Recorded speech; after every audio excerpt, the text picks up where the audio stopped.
안녕하세요. 제가 인생을 관통한다고 느끼는 말부터 하나 소개하고 싶은데요. 가족은 때론 가장 깊은 상처가 되고 동시에 가장 강한 위로가 된다. 저는 이 말만큼 와닿는 게 또 없었던 것 같아요. 사실 가족이기 때문에 속 시원하게 말할 수 없고 웃으면서 지나가야 하는 일들도 생기기 마련이니까요. 하지만 인생을 살다 보니 가족이라고 해서 뭐든 다 봐줄 필요는 없더라고요. 때로는 선을 긋기도 하고 지적하기도 하면서 단단해져야 하는 거죠. 어떤 사람들은 제 사연을 들으면서 고개를 절레절레 흔들지도 몰라요. 하지만 지금 제가 함께 살고 있는 가족에게는 최선의 선택이었다는 것을 알려드리고 싶네요. 그러니 마음 다해 들어주시면 감사하겠어요. 저는 올해 49살을 먹었고 가족들을 사랑하며 살아가고 있는 여자입니다. 겉으로 보기에는 순하게 생겼다는 말도 듣곤 하는데요. 그건 제 얼굴이지 성격은 아니라고 생각해요. 이 나이를 먹으면서 다사다난하게 살았는데 물러터지기만 했다면 살아남을 수 없었을 테니까요. 특히 저는 어릴 때부터 여자라고 해서 전업주부를 해야 한다든지 가방끈이 짧아도 된다든지 하는 편견에 맞서며 자랐습니다. 왜냐하면 우리 집은 엄마가 직접 가장 노릇을 하셨거든요. 어떤 계기가 있었던 것도 아니고 제가 태어났을 때부터 엄마 혼자 회사에 다니시며 저랑 언니, 아빠를 먹여 살리셨어요. 다른 집은 아빠가 회사 다닌다고 하던데 왜 우리 집은 엄마가 나가시는 거예요? 원래 엄마가 집안일 하는 거라고 하던데요. 나중에 시간이 지나면 아빠가 출근하시는 건가요? 어떻게 된 건지 궁금해요. 아무래도 다른 집은 아빠가 출근하시는 경우가 많지. 그런데 그게 꼭 정해진 건 아니야. 우리 집은 각자 잘하는 게 있으니까 그 역할을 맡고 있는 것뿐이거든. 엄마랑 아빠는 지금 생활에 만족해. 요즘은 워킹맘도 많고 남자가 주부 노릇하는 집도 많다지만 그 시절에는 정말 많이 드물었습니다. 솔직히 제가 잘하는 동안에도 우리 집 같은 곳을 못 봤던 것 같아요. 그렇게 아빠가 집안일을 담당하다 보니 학부모 공개 수업 같은 행사에도 매번 참석해 주셨어요. 아무래도 엄마가 회사에서 바쁘게 일하시니 대신해서 방문하실 수밖에 없었거든요. 그런데 남들과 다르게 가정을 담당하고 있다는 이유로 아빠는 손가락질 당하기도 하시더라고요. 어머, 수민이는 아버지가 오신 건가요? 뭐 직장이 없으신가 봐요. 수민이 어머니 너무 고생 많으시겠네요. 어떻게 이 시간에 아무런 일도 안 하고 학교를 오신 거예요? 수민이를 위해서도 이건 좀 아닌 것 같은데요. 와, 수민아, 너네 집 어떡하냐? 너네 엄마 나중에 가출하시는 거 아니야? 얼마나 힘드실지 상상도 안 되는데. 그럼 너네 집은 아빠가 설거지하고 청소하시는 건가? 아무리 생각해도 좀 그림이 이상한데. 그냥 각자 잘할 수 있는 일을 하시는 것 뿐이잖아. 너희 어머니도 그렇고 너도 그렇고 좀 말을 무례하게 하는 것 같아. 집에서 가정교육 못 받은 거 아니지? 널 보니까 우리 집이 훨씬 나은 것 같아. 저는 언제나 아빠가 이상한 사람 취급을 당하면 누구보다 먼저 편을 들었습니다. 그러면 아빠는 만류하시면서도 집으로 돌아가는 길에 손을 꼭 잡아주셨어요. 그리고 잊지 않고 고맙다는 마음을 표현하셨죠. 수민아, 저런 말 들으면 마음이 참 속상하지? 우리 딸 티내지 않고 아빠 지켜줘서 고마워. 우리 딸이 있으니까 저런 말들 다 무시하고 이겨낼 수 있어. 그러니까 우리 딸도 아빠 걱정하지 않아도 된다. 꼭 아빠를 위해서 억지로 하는 말이 아니라 저는 진심으로 아빠를 자랑스럽게 생각했습니다. 왜냐하면 언제나 집안일을 성실히 하시고 살갑게 챙겨주셨거든요. 워낙 손이 야무지셔서 반찬이며 간식이며 다 직접 만드셨어요. 그리고 제가 숙제하다 지치기라도 하면 말없이 사과를 깎아 가져다 주셨죠. 굳이 제가 무슨 말을 더하지 않아도 제 마음을 읽고 계시는 것 같았습니다. 그래서 제가 친구랑 다투거나 선생님에게 혼나서 시무룩한 마음으로 귀가한 날에도 금방 마음을 풀 수 있었어요. 항상 아빠 덕분에 힘을 낼 수 있었으니까요. 아빠는 저의 자랑이에요. 제가 아빠 딸로 태어났다는 게 너무 기뻐요. 그러니까 남들이랑 다른 방식으로 살고 계시다고 미안해하실 필요 없어요. 오히려 아빠랑 보내는 시간이 길어서 너무 좋거든요. 저는 사춘기가 지나갈 때도 아빠랑 어색해지지 않았습니다. 하지만 엄마와의 사이를 생각하면 항상 서먹하게 느껴지더라고요. 아무래도 바깥일 하느라 저한테 소홀하실 수밖에 없었으니까요. 특히 엄마는 항상 피곤에 쩔어 계셔서 제가 어떻게 대하면 좋을지 잘 몰랐던 것 같아요. 언제나 퇴근하고 돌아오시면 소파에 털썩 주저앉아 한참을 멍하니 계셨거든요. 일부러 우리 가족들 아무도 엄마를 건드리지 않았어요. 굳이 엄마의 휴식을 방해하고 싶지 않았으니까요. 심지어 엄마는 양말조차 제대로 벗지 않고 눈만 감고 계신 날도 있었습니다. 그리고 주말이라고 해도 피로가 풀리지 않는다며 하루 종일 주무셨죠. 혹시나 하는 마음에 제가 주변을 어슬렁거려도 가만히 있으라고 하시더라고요. 그러다 보니 제가 말 걸기도 조심스러웠고 다가가는 법도 몰랐던 것 같습니다. 아빠, 엄마는 저를 사랑하시는 게 맞을까요? 항상 저한테 관심도 없으시고 쳐다도 안 보시는 것 같아요. 그냥 귀찮은 존재라고 생각하실까 봐 걱정이에요. 분명 속으로는 어느 정도 저를 좋아하시겠죠? 당연하지. 네 엄마가 너랑 네 언니 때문에 그렇게 열심히 돈 벌어오는 거잖아. 워낙 일이 많아서 피곤해하고 있지만 속으로는 너네 생각 많이 하고 있을 거다. 항상 나한테 너네 소식 물어본다고. 솔직히 엄마가 집에 돈을 성실히 벌어다 주신다는 것을 알고 있기는 했지만 과연 저를 사랑해 주시는 게 맞는지는 의문이었습니다. 그래도 이런 엄마를 보면서 자란 덕분에 저는 대학도 들어가고 회사에도 취직했어요. 굳이 남한테 의지하지 않아도 제 인생을 잘 꾸려갈 수 있도록 노력한 거죠. 물론 거기서도 만족하지 않고 나름대로 인정받기 위해 정말 많이 애썼습니다. 누구보다 일찍 출근해 사무실 정리부터 했고요. 후배들 업무도 슬쩍슬쩍 도와주면서 팀워크를 다지려고 최선을 다했어요. 만약 상사가 부르기라도 하면 기다렸다는 듯이 바로 뛰어갔고 퇴근 후까지나마 야근하는 건 기본이었습니다. 아무래도 제가 다니고 있던 회사는 여직원 비율이 적은 편이었기에 인정받고 싶은 욕구가 강했던 것 같아요. 아예 작은 일 하나도 허투루 넘기지 않으려고 무던히 발버둥쳤던 거죠. 수민 씨한테 항상 뭐든지 믿고 맡길 수 있어서 든든해. 앞으로도 잘 부탁할 테니까 힘써주기를 바랄게. 수민 씨 같은 부하증업만 있다면 나는 걱정할 게 따로 없을 거야. 나중에 승진을 기대해도 좋겠어. 제가 1인분의 몫을 한다는 게 얼마나 자랑스러웠는지 모르겠습니다. 그러다가 직장 동료의 소개로 남편을 만났고 오래 연애하다 결혼했어요. 그리고 우리 부부는 자연스럽게 아이도 가졌는데요. 당연히 회사에 존재하고 있는 제도니까 육아휴직을 썼다가 복직했습니다. 그런데 육아휴직 쓰겠다고 했을 때는 분명 동료들이나 상사가 잘 다녀오라고 했거든요. 하지만 제가 복직하고 나니까 상황이 싸하게 느껴지더라고요. 은연중에 저를 따돌리고 무시하려는 언행이 존재하고 있었어요.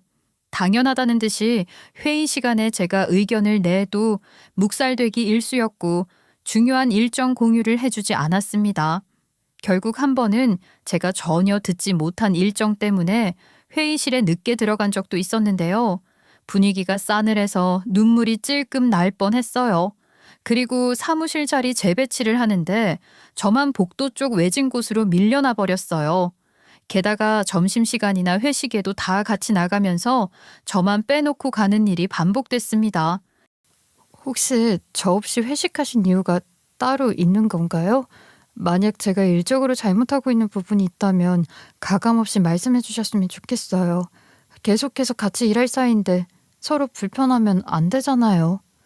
수미 씨 혹시 서운했던 건 아니지? 어차피 애엄마라서 우리랑 있는 게 불편할 것 같아 배려한 거야. 아무래도 정신없을 텐데 우리가 방해되면 안 되잖아. 아유, 괜히 마음에 담아두지 말고 풀었으면 좋겠다. 솔직히 본인들은 노골적이지 않았다고 생각할지도 모르지만 제 입장에서는 나가라고 등 떠미는 것 같았습니다. 안 그래도 아이를 키우는 와중에 회사에 다니고 있는 거라 스트레스가 이만저만 아니었거든요. 그런데 회사에서도 마음 둘 곳 없이 지내다 보니 힘들더라고요. 이러는 과정에서 엄마가 얼마나 대단하신 분이었는지 깨달을 수 있었죠. 이렇게 제가 고통스러워하니 남편도 많이 걱정했습니다. 아무래도 제가 걱정스러운 마음에 잠도 제대로 자지 못하고 살이 빠졌거든요. 워낙 눈칫밥을 얻어먹고 있으니 끼니를 챙겨도 소용없었던 것 같아요. 결국 남편이 먼저 회사를 관두는 게 어떻겠냐고 제안하더라고요. 당신처럼 대범하고 씩씩하던 사람이 마음고생하는 거 보고 있으니까 너무 마음이 아프다. 그냥 전업주부로 지내는 거 어때? 내가 더 열심히 벌면 되잖아. 여러모로 당신과 우리 아이를 위해서라도 이게 더 낫겠어. 결국 저는 남편의 설득을 이기지 못해 회사를 관두게 됐습니다. 처음에는 시어머니의 눈치를 볼 수밖에 없었죠. 아무래도 많이 못마땅하게 여기셨거든요. 아니, 우리 아들 혼자 얼마나 고생하라고 네가 직장을 관두는 거냐? 원래 인생이 쉬운 일이 하나 없는 법인데 왜 그걸 버티지를 못하는 거야? 아휴, 이미 뭐 관뒀다니까 어쩔 수 없지만 걱정스러울 수밖에 없구나. 이뿐만 아니라 과연 제가 집에서 쉬기만 해도 되는지 의문이 들었습니다. 하지만 막상 집안일을 시작하니 전업주부라고 해서 절대로 편한 게 아니었다는 걸 깨달았어요.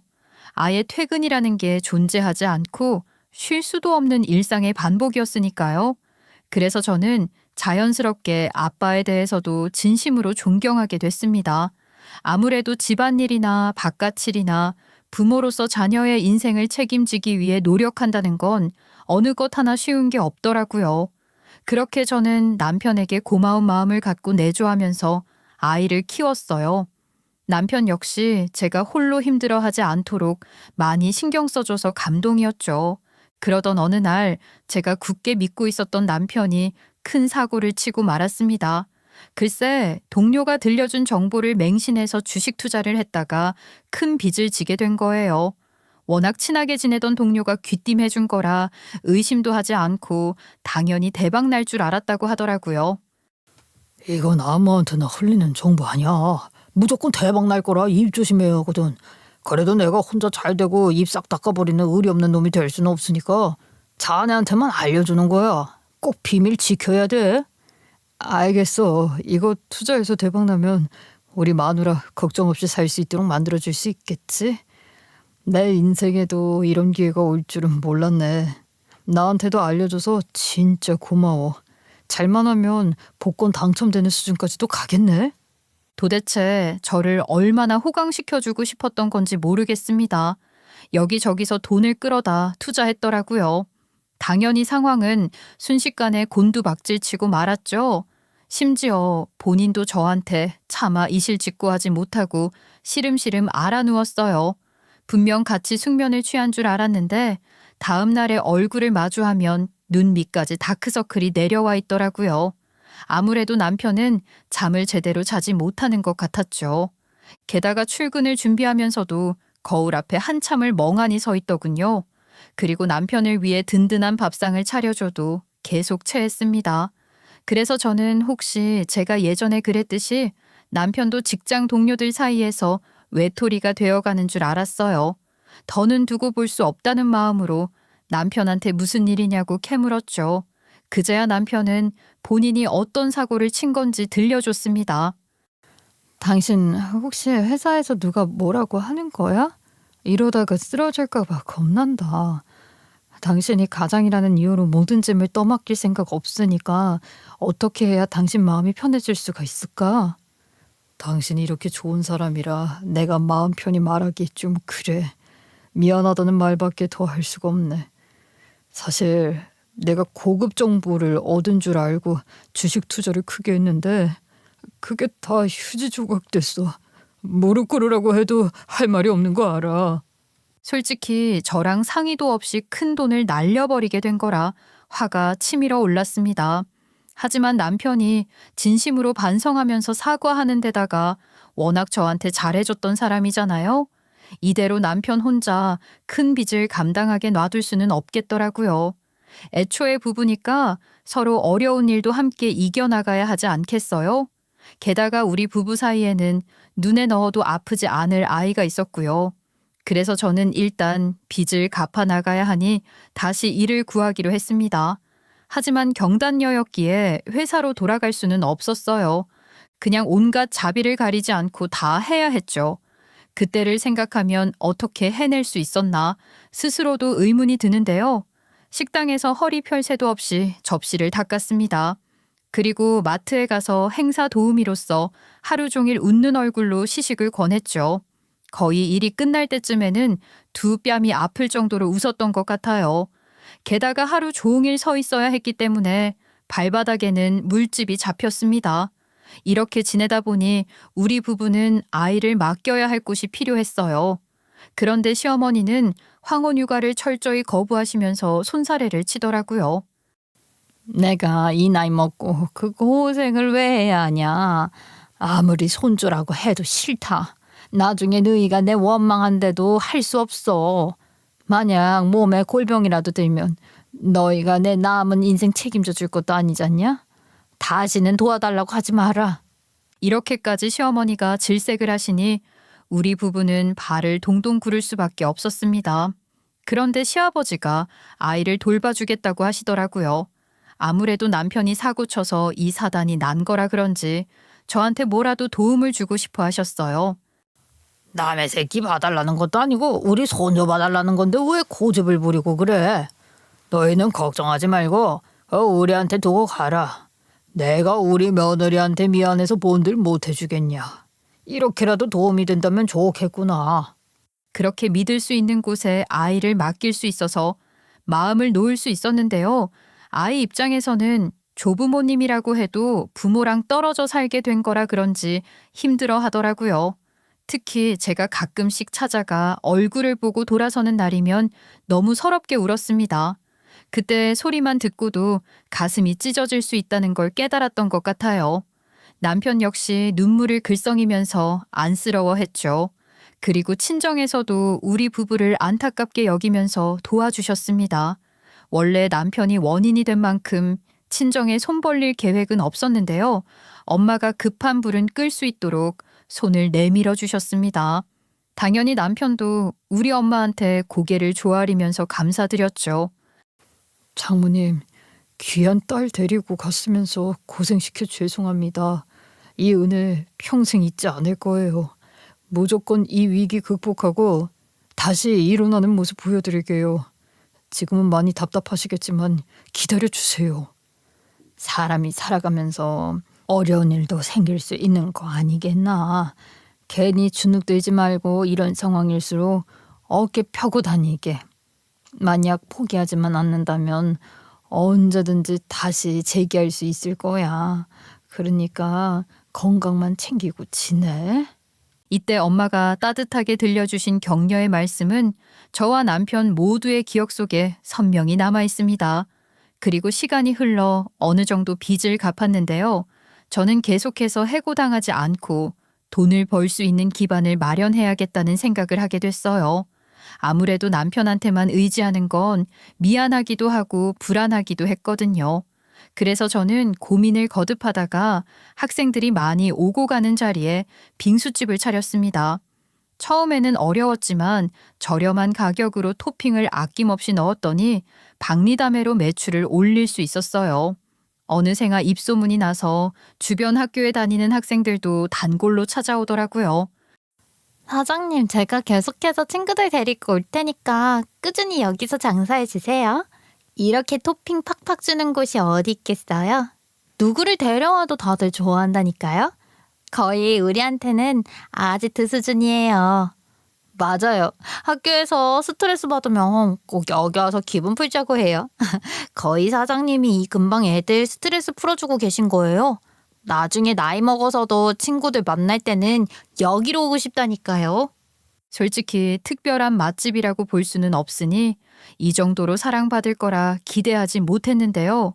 나름대로 학생들 사이에서는 손꼽히는 장소가 된 것 같아서 뿌듯했습니다. 그리고 남편도 일에 매달렸던 만큼 직장에서 성과를 인정받아 승진했어요. 결국 우리 부부는 빚을 다 갚아서 다시 평화로운 일상으로 돌아올 수 있었죠. 특히 아이가 다시 우리 부부의 품으로 돌아올 수 있게 되어 기쁘더라고요. 심지어 우리 부부는 아파트도 한 채 마련할 수 있게 됐습니다. 양가 부모님도 우리 부부를 대견하게 생각해 주셔서 얼마나 자랑스러웠는지 몰라요. 하지만 시어머니는 이제야 본인이 체면이 섰다고 생각하는지 자꾸 저는 한 게 없고 남편이 모두 이루어낸 것처럼 말씀하셨습니다. 요즘 세상에 자가가는 게 얼마나 어려운 일인지 알고 있지? 항상 우리 아들한테 고맙다는 인사를 전해야 한다. 네가 우리 아들 아니었으면 어떻게 그 위기를 이겨낼 수 있었겠어. 절대로 까먹으면 안 돼. 분명 같이 고생했다는 것을 아시면서 이렇게 나오니 황당하더라고요. 하지만 이럴 때마다 시아버지와 남편이 제 편에 들었습니다. 그래서 굳이 문제 삼지는 않았어요. 지금 뭔 소리를 하는 거야? 애초에 우리 아들놈이 잘못하는 바람에 빚이 눈덩이처럼 커졌던 거 아니냐고.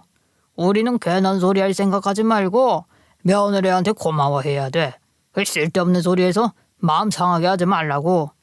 그래요, 어머니. 이 사람이 그때 저 버렸으면 지금까지도 빌빌거리고 있었을 거예요. 그렇게 서운하게 말씀하지 마세요. 거의 저는 바보 온달이었다가 평강공주 만난 거라고 생각해요.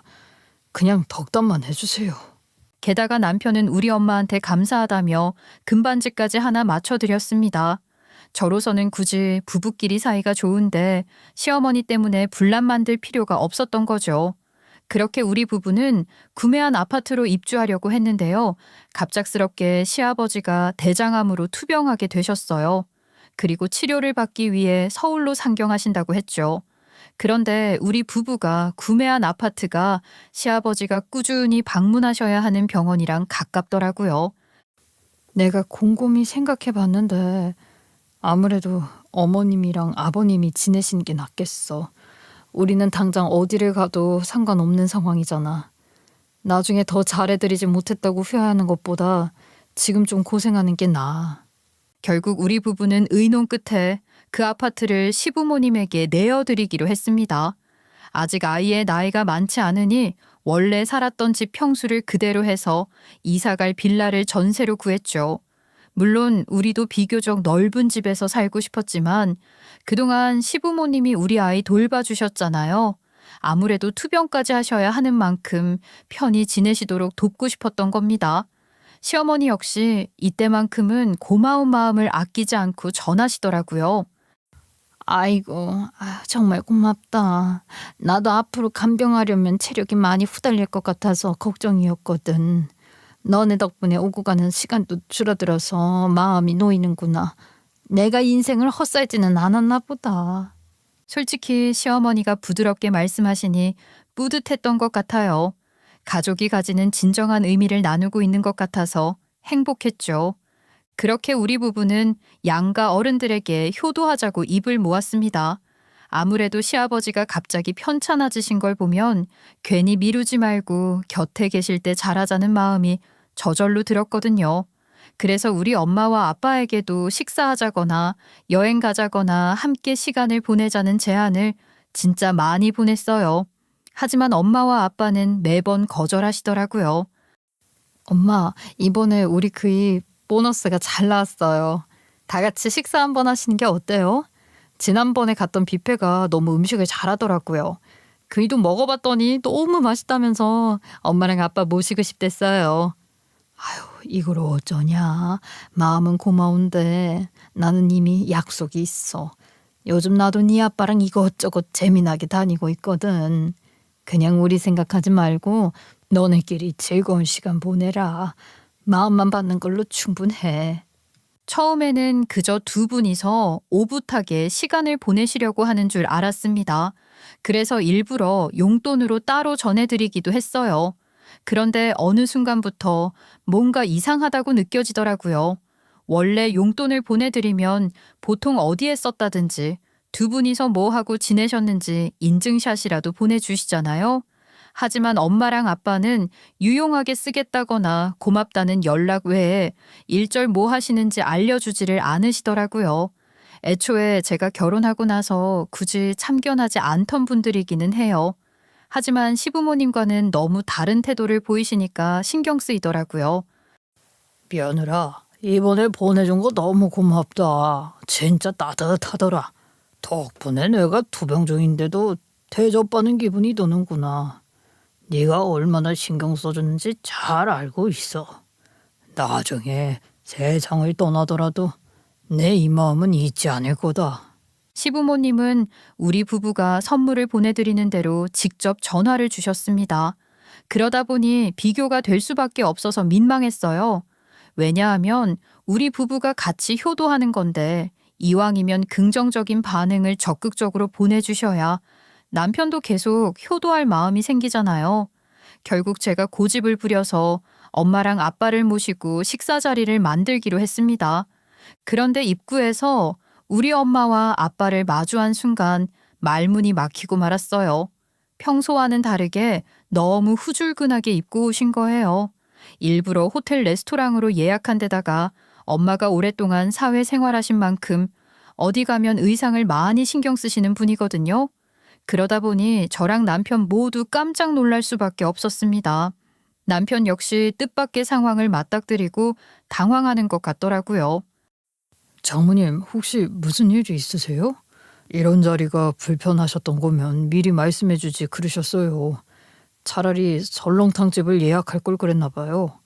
괜히 효도하겠다고 초대해드린 건데 난처하게 만든 것 같아서 죄송하네요. 남편이 민망해하는 모습을 보니 저도 난처하더라고요. 하지만 엄마랑 아빠도 일부러 어떤 의도를 가지고 참석하신 것 같지는 않았습니다. 굉장히 미안해하면서 어쩔 줄 모르셨거든요. 아휴, 이런 옷 입고 참석하면 안 되는 자리인 거 아는데 미안하네. 어쩌다 보니까 갇혀 입는 옷들을 다 세탁해버렸더라고. 아무리 기다려도 마르지 않아서 이렇게 올 수밖에 없었어. 자네가 불편한 건 아니니까 신경 쓰지 말게. 올해는 괜찮은데 자네까지 눈총받게 만든 것 같아서 미안하네. 다음에는 그냥 이렇게까지 초대해주지 않아도 돼. 얼마나 우리를 생각해주고 있는지는 다 알고 있거든. 둘이 잘 사는 모습 보여주는 걸로 충분해. 차라리 여기서 상황이 끝나고 식사 자리가 원활하게 이루어졌으면 좋았을 겁니다. 그런데 남편이 엄마 손을 뚫어져라 쳐다보는 거예요. 도대체 왜 그러나 했더니 엄마가 금반지도 착용하지 않고 오셨더라고요. 아니, 옷은 세탁해서 그렇다 쳐도 사위가 선물한 금반지 정도는 하고 오실 수 있는 거 아닌가요? 결국 남편의 기분도 가라앉았습니다. 기껏 예약해서 만든 식사 자리 분위기가 삭막해질 수밖에 없었죠. 특히 저로서는 가시방석에 앉은 기분이 들어서 미치겠더라고요. 그런데 자리가 겨우 파하고 나서 엄마가 주차 비용이라도 대신 내주고 싶으시다면서 지갑에서 현금을 꺼내려고 하시는 거예요. 당연히 저는 만류하려고 했고 엄마는 제 손을 뿌리치셨죠.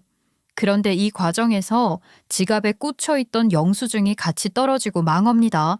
하필이면 남편이 대신 주워드리려고 했는데 엄마가 금반지를 팔았다는 내용이 적혀 있었어요.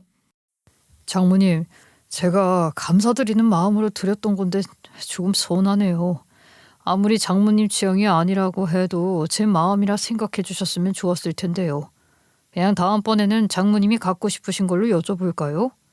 엄마, 아무리 그래도 의미가 남달랐던 반지인데 파는 건 좀 아니죠. 그냥 엄마 손에 끼워드리려는 게 아니라 우리 부부 재기할 수 있도록 도와줘서 감사하다는 의미였잖아요. 왜 파신 거예요? 다른 걸로 뭐 사셨어요? 당연히 저랑 남편은 모두 서운해할 수밖에 없었습니다. 그리고 엄마 역시 당황하시면서 변명하기 바빴죠. 그런데 곰곰이 생각해 보니까 뭔가 심상치 않다는 걸 감지할 수밖에 없었어요. 아무리 엄마가 반지 착용을 불편해하는 분이라고 해도 사위가 빚 다 갚고 고마워서 사드린 선물을 내다 파실 분은 아니란 말이에요. 그래서 저는 마음을 단단히 먹고 캐물었습니다. 그런데 상상도 못했던 이야기가 눈앞에 펼쳐졌어요. 우리 엄마가 전세 사기를 당해서 아빠랑 요즘 농막에서 지내고 계시다는 거예요. 그동안 우리 부부의 어떤 제안도 다 거절하셨던 게 나름대로 자식들한테 손 벌리지 않고 돈을 구해보려고 사방 뛰어다니신 거였어요. 어쩐지 집에도 못 오게 하시고 자꾸 등산하신다거나 낚시 가셨다는 게 갑작스럽게 생긴 취미 생활이라 의아했거든요. 다 이유가 있었더라고요. 아니, 왜 그런 큰일을 이제야 말씀하세요.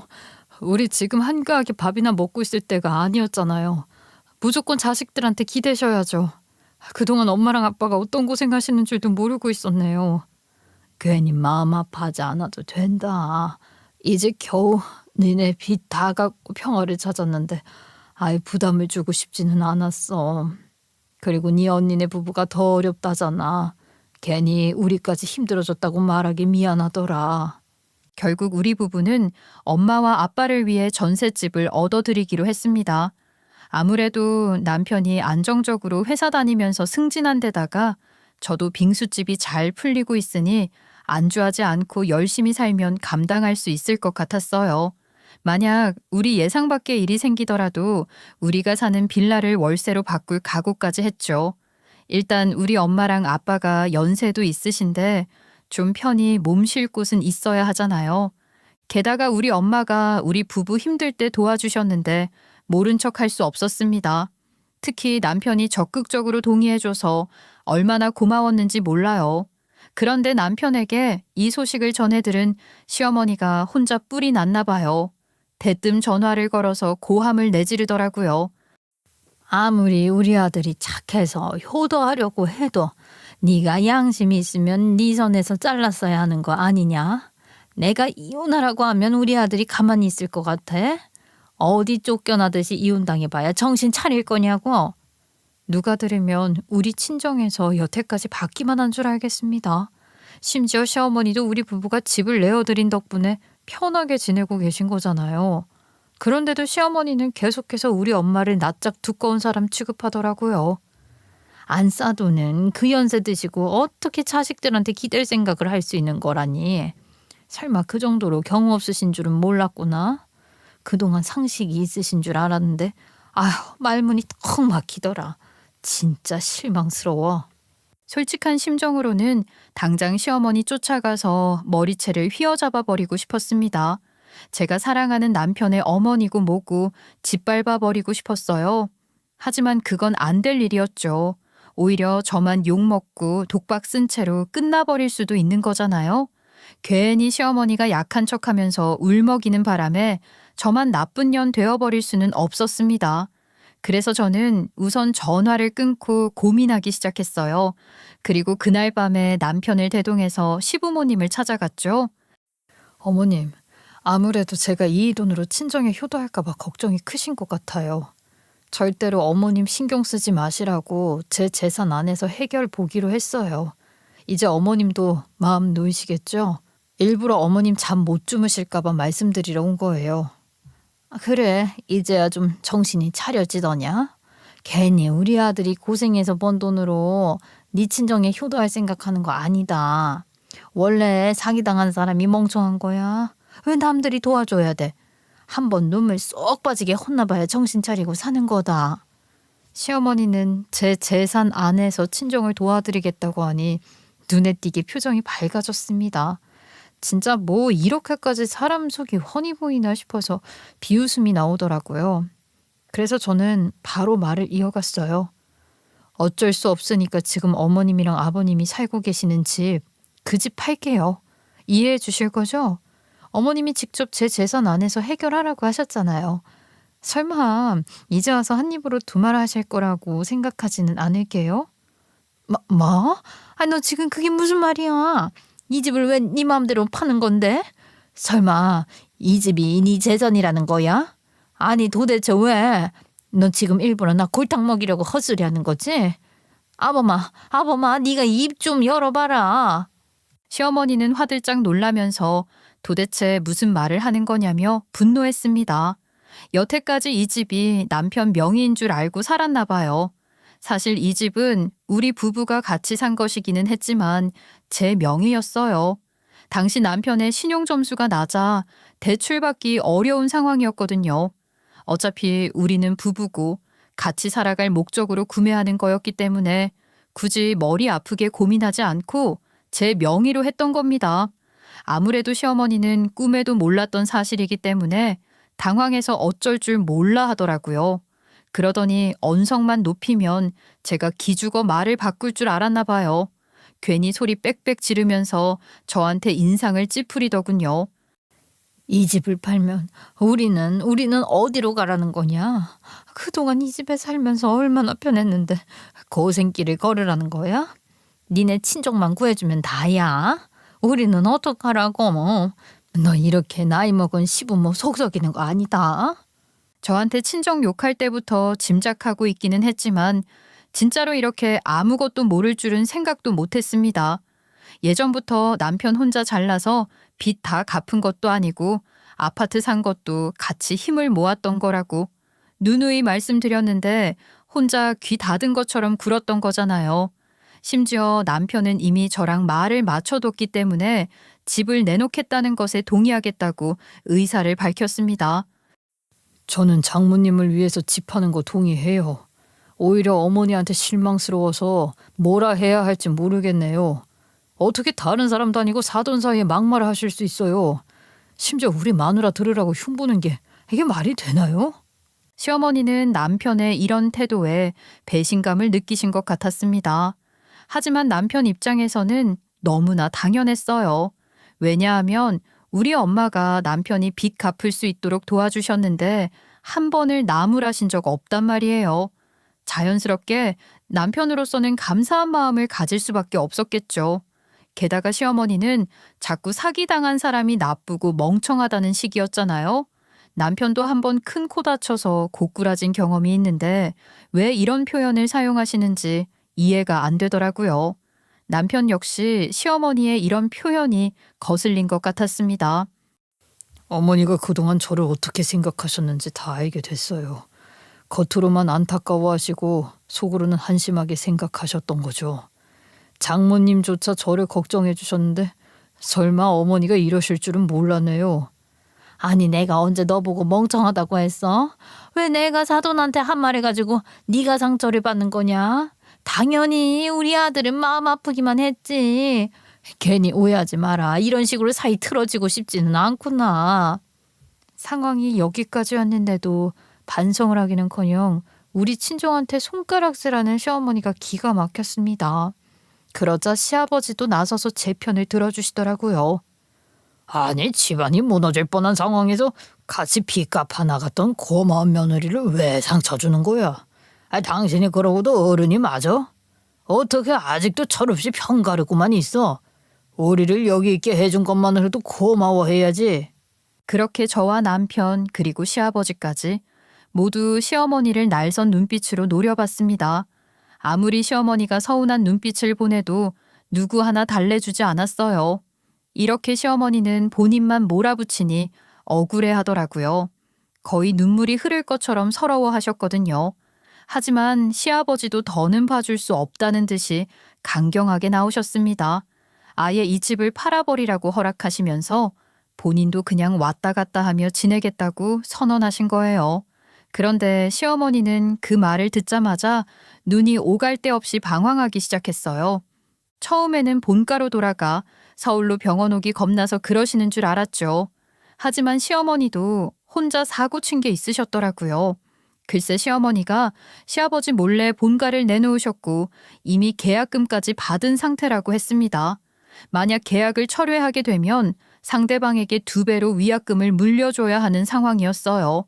하지만 지금 시아버지 병원비도 간당간당하게 내고 있던 상황이라 위약금 물려줄 돈 같은 건 어디에도 없었죠. 당연히 우리 부부는 깜짝 놀라서 벙쪄 있었는데요. 시아버지 역시 난생 처음 듣는 소리라 노발대발하시더라고요. 여태까지 내가 미친 여자를 집사람이라고 데리고 살았구나. 아니 나 모르게 그 집을 내놓으면 어쩌자는 거야. 뭐 이렇게 대책 없이 사냐고. 한두 살 먹은 어린애도 아니고 다 늙어서 왜 사람 속을 뒤집어. 시아버지는 어디서 그런 힘이 나셨는지 몰라도 집을 말 그대로 쑥대밭으로 만드셨습니다. 하지만 시어머니는 그 와중에도 본인 할 말은 다 해야 하는 사람처럼 굴더라고요. 아유 그러니까 이 집 팔면은 안 된다고 내가 말하는 거잖아. 이렇게 그냥 순순히 갈 수 있어. 나는 이렇게 못 가. 당신 병원도 왔다 갔다 해야 하는데 감당할 수 있겠냐고. 나는 힘들어서 못 살아. 누가 들으면 당신이 나 때문에 간병하느라 골병든 줄 알겠어. 제대로 도와주지도 않아놓고 어디서 내 핑계를 대는 거야. 차라리 혼자 병원 다니는 게 마음 편하겠어. 아이 진짜 지겨워서 같이 숨쉬기도 싫어. 결국 시아버지는 본인 허락도 없이 본가를 내놓았다는 거나 본인 핑계대는 거나 아들 도와주신 사돈한테 염치 없는 거나 며느리한테 막말하는 거나 모조리 다 참을 수 없다면서 별것까지 선언하셨습니다. 아니 부부끼리의 문제도 아니고 이 며느리년 하나 때문에 내가 이런 대우를 받아야 한다는 게 말이 돼? 당신 진짜 후회하지 않겠어? 평생 당신 옆을 지켜온 건 나잖아, 나. 이렇게 허망하게 몰아세우는 게 말이 되냐고. 시어머니는 받아들일 수 없다는 듯이 애걸복걸했지만 소용없었습니다. 게다가 남편까지도 시어머니한테 정 떨어졌다는 시기였거든요. 결국 시아버지가 직접 나서서 진보다리 쌓아 시어머니를 내쫓아 버리시더라고요. 그렇게 우리 부부는 애초에 아파트를 팔 계획이 진짜 있었던 게 아니라 시어머니를 큰 코 다치게 해주려고 엄포를 놓은 거였기 때문에 아이를 데리고 아파트로 들어갔습니다. 그리고 시아버지는 계속 병원에 다니셔야 하니 우리 부부가 모시기로 했어요. 시아버지는 엄청 미안해하시면서 고마워하시더라고요. 솔직히 네가 내 집사람 때문에 마음 상해서 내 얼굴도 보기 싫다고 해도 충분히 받아들일 거였는데 이렇게 같이 살자고 해줄 줄은 몰랐다. 아무래도 내가 며느리 복이 대단한 것 같구나. 아버님이 먼저 우리 아이 키워주시고 저 아껴주셨잖아요. 그렇게 도와주시지 않았다면 저랑 이랑 둘 다 빚 갚는 데 집중하지 못했을 거예요. 괜히 미안해하지 마시고 남은 인생 편하게 같이 지내요. 저는 시아버지가 병원에서 치료받으시는 것 외에도 집에서 편안하게 지내실 수 있도록 정말 하나하나 다 신경 쓰고 있습니다. 아침엔 따뜻한 죽을 끓여서 직접 식사를 챙겨드리고요. 처방받은 약은 식후 시간에 맞춰서 일일이 확인해 드려요. 그리고 병원 진료 일정은 캘린더에 다 입력해두고 그날 동행해 드리고 있답니다. 혹시라도 의료진 말 놓칠까봐 메모장에 정리해서 집에 와서 다시 한번 알려드리고 있어요. 그리고 집안 공기를 청결하게 하기 위해 공기청정기도 추가로 하나 더 들여놨죠. 괜히 편찮으시다는 이유로 무기력해지면 안 되니까 일부러 산책을 제한하고 같이 팔짱 낀 채로 걷기도 합니다. 진짜 딸이라도 된 것처럼 시아버지를 챙겨드리고 있는 거죠. 원래 빙수집을 차렸던 건 경제적인 이유가 컸는데요. 지금에 와서 시아버지를 위해 시간을 자유롭게 낼 수 있는 걸 보면 여러모로 다행이었다는 생각이 들어요. 물론 아르바이트 직원들에게 고마워하고 있죠. 내가 자리를 비워도 믿고 맡길 수 있도록 가게 열심히 돌봐줘서 고마워. 무조건 보너스로 보답할게. 우리 아버님이 힘내실 수 있게 최선을 다하고 싶거든. 나중에 너희한테도 좋은 일로 돌아갔으면 좋겠다. 아무래도 저 혼자만으로는 시아버지에게 큰 힘이 되기 어려울지도 모르는데요. 우리 아이 보면서 시아버지가 심리적으로 얻는 에너지가 큰 것 같아요. 이제 우리 아이도 사춘기 나이에 들어섰음에도 시아버지를 잘 따라줘서 얼마나 고마운지 몰라요. 일부러 시아버지가 병원 가시는 날이면 괜히 긴장하지 마시라고 클래식 플레이리스트를 만들어 두더라고요. 그리고 시아버지를 위해 장기 두는 법을 배우기도 했더군요. 꼭 친구 사이라도 되는 것처럼 진지하고 열정적으로 장기 두는 모습을 보고 있으면 저절로 웃음이 나와요.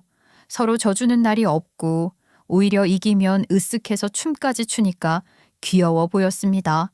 그리고 최근에는 시아버지 생신이셨는데 아이가 손편지를 써서 낭독해 드렸더라고요. 덕분에 시아버지가 오랜만에 눈물을 글썽이셔서 제 마음까지 뭉클했어요.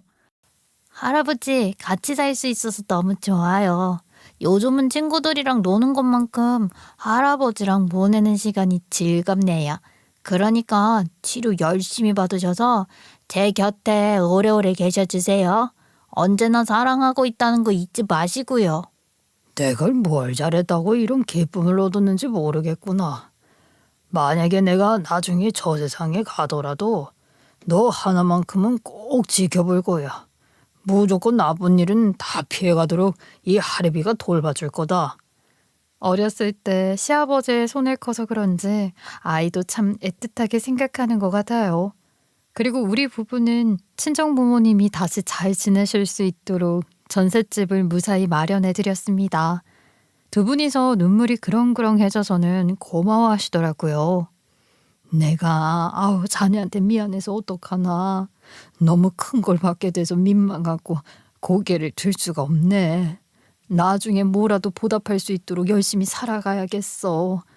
꼭 무슨 일이 필요하면 망설이지 말고 말해주게나. 장모님, 가족끼리 서로 돕고 돕는 거잖아요. 괜히 빚진 것처럼 마음 쓰지 마세요. 애초에 저 어려웠을 때 먼저 도와주신 분이 장모님이세요. 이건 제가 갚는 거지 장모님이 보답해야 하는 일이 아니에요. 남편이 너무나 든든하게 우리 엄마를 위로해줘서 고마웠습니다. 역시 제가 남편을 떠나지 않고 인생의 동반자로서 함께하기를 잘했다는 생각이 들더라고요. 그리고 우리 부모님은 노인 일자리 사업을 신청하셨어요. 두 분이서 우리 부부한테 의지하지 않고 살아갈 수 있는 기반을 마련하기 위해 노력하고 계신 거죠. 여전히 부지런하게 살아가시는 모습을 보면 존경스럽기까지 하답니다. 그리고 시어머니는 결국 위약금 잔뜩 물어주고 본가로 돌아가셨어요. 그마저도 시아버지가 빨리 짐 빼라며 노발대발하셔서 눈칫밥만 먹는 상황이라고 했죠. 결국 본인 좀 용서해달라며 눈물로 호소하셨다는데요. 시아버지가 극구 반대하셨다고 했습니다. 내가 혼자 나가서 살 곳이 어디 있겠어. 제발 한 번만 용서해줘. 내가 그냥 투명 인간처럼 살 테니까 누울 곳만 마련해주면 돼. 이 나이에 할 줄 아는 것도 없는데 어떻게 하란 거야. 막막해 죽겠어. 제발 나도 거기 들여보내줘. 지금 어디서 모으려고 하는 거야? 안 그래도 우리 며느리가 나 데리고 사느라 고생하고 있을 텐데 여기 얹혀 살고 싶어? 무슨 염치로 이러는 거냐고? 아직 반성 덜한 것 같으니 이쪽으로 손도 쉬지 마. 하도 시아버지가 강경하게 나오시니 시어머니는 저한테 사과하셨어요. 그리고 우리 엄마한테까지 전화를 걸어 도와달라고 하셨다고 하더라고요. 제가 진심으로 반성하고 있어요. 괜한 말을 해서 따님과 안사돈 모두 상처받게 해드렸네요. 다시는 이런 일 없도록 정신 차리고 살겠어요. 그러니 한 번만 제가 용서받을 수 있도록 도와주세요. 그건 저한테 바란다고 될 문제가 아니잖아요. 저는 그냥 우리 딸하고 사위의 선택을 존중할 거예요. 괜히 저를 설득하신다고 답이 나오지 않을 것 같네요. 저희도 노인 일자리 신청해서 열심히 살고 있으니까 그런 거나 알아보세요. 다행히 우리 엄마의 마음이 약해지는 일은 없었고요. 저도 부모 흉을 들었던 터라 뭘 용서하고 말고도 없었습니다. 매번 얄짤없이 대응해주면서 잘라내고 있어요. 그렇게 우리 부부는 시아버지와 우리 부모님에게 남은 인생 살아가시는 동안 후회 없이 감사를 전할 수 있도록 노력하고 있어요. 이런 우리의 행보가 결국 우리 아이한테도 좋은 영향을 줄 거라고 믿고 있습니다. 실제로 아이는 우리 부부한테 존경한다는 말을 적지 않게 하거든요. 여태까지 인생을 살아오면서 고된 날도 있었지만 돌아보면 그 덕분에 지금의 우리가 있는 것 같아요. 앞으로도 또 어떤 일이 벌어질지 모르겠지만 이젠 두렵지 않네요. 분명 저의 곁에는 사랑하는 가족들이 있으니까요. 그리고 저는 아낌없이 사랑해주는 가족들을 위해 부끄럽지 않게 살고 싶어요. 사연을 들어주신 여러분도 오늘만큼은 잊지 않고 사랑을 표현하셨으면 좋겠네요. 지금까지 들어주셔서 감사드립니다.